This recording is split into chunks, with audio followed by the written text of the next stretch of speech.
webale wenna akyagobera omukutu gwa auto coverage webale okulikinga okusubscribinga n'okucommentinga. Nasi breaking news abangwa lya America eno omukulembeze waayo amanyiddwa nga Donald Trump agambye agenda kusuwinga oba kuba mbuga z'amateeka omukutu gwe bayita BBC nga guno gusoboka mu ggwanga lya Bungereza nga bano abagamba nti bamukubako amawulire amakyamu bwe bagattagatta obutambi oba emboozi gye yayogera bo ne bagifuula nga bwe baagala. Bitandise bitya? Mu mwaka 2022 fena tujjukira nti mu America kwali kulonda era nga ovuganya kwali wakati wa musajja mukulu Donald Trump kosa ne Joe Biden.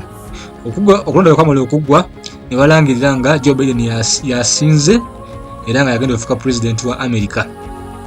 Kakati Donald Trump yawakanya ekintu ekyo n'agamba si kituufu, bamubye akalulu. Wano yakuŋŋaanya abawagizi be n'abagamba tugende ku Capitol Hill mu makinge mugende musisinkane ba senator ne ba congressmen bubanje obuwanguzi bwaffe. Kakati yo BBC kyeyakola yagenda n'editinga mu mboozi wa mu speech ya musajja mukulu Donald Trump ne bagattagatta ne bagamba nti yagamba nti mugende ku Capitol Hill mu fightinge mulwane mujjeyo obuwanguzi.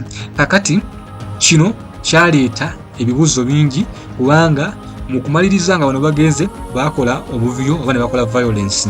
Tujjukira Trump yali azze okwesimbawo mu mwaka 2016 wano nga yavuganya n'omukyala gwe bayita Hillary Clinton era n'amumega. Mu kusooka Trump teyagalibwa Abamerika bonna oba gy'oyinza okuyita deep state ngamba Abamerika ab'omunda kosa n'amawanga amalala nga Bungereza, France okusinziira ku sitayiro ye esooka yali tasuubirwa nti ayinza okuwangula kubanga zino ensi zirina kyoyita deep state nga baba bamanyi omuntu oba omuntu yenna aba azze okwesimbawo.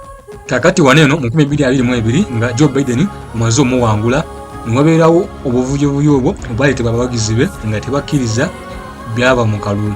Kakati BBC yakozesa obutambi obwo ne busalasala nga propaganda nga baagala musajja mukulu Trump afeesinge federal charges omuli insurrection so that ekisanja ekijja abenga agibwamu asibibwe nga tatadda mu kusimba kwa president of which kyali kikoze naye nga bamala n'omukkiriza n'abanga akyasobola okwesimbawo. Kakati report eno wali omukutu gwe bayita Telegraph nga guno gwe bakifulumizza. Kakati Trump n'asalawo nti kansuwinge BBC empe akawumbi k'essente ne apology. Kakati kino kyaleseewo paniki mu Bungereza nga buno muntu walidde House of Commons gy'oyinza okuyita nga Parliament ya Bungereza nga ngeno yabaddemu ku debate nze nga bagamba nti Trump tagenda kusanyaawo omukutu gwabwe ogw'amawulire ogyasinze okuwulirizibwa mu Bungereza yonna. Kakati ne Keir Starmer Prime Minister wa Bungereza yagambye ensonga eno ejja gitunulamu tulabe engeri esobola okubigonjoolamu naye nga editor oba akulira okusunsula amawulire mu BBC ono ya resigninze dda. Kakati era BBC yayongeddeko nebaga ekibaluwa ekirimu okwetonda oba apology naye yagambye ebyokusasula akawumbi k'essente ebyo ebiganye tegenda bikola. Kakati tulinda tulabe Trump kikyanazzaako oluvannyuma olwa BBC ogamba nti they are willing to apologize but they are not willing to pay $1 billion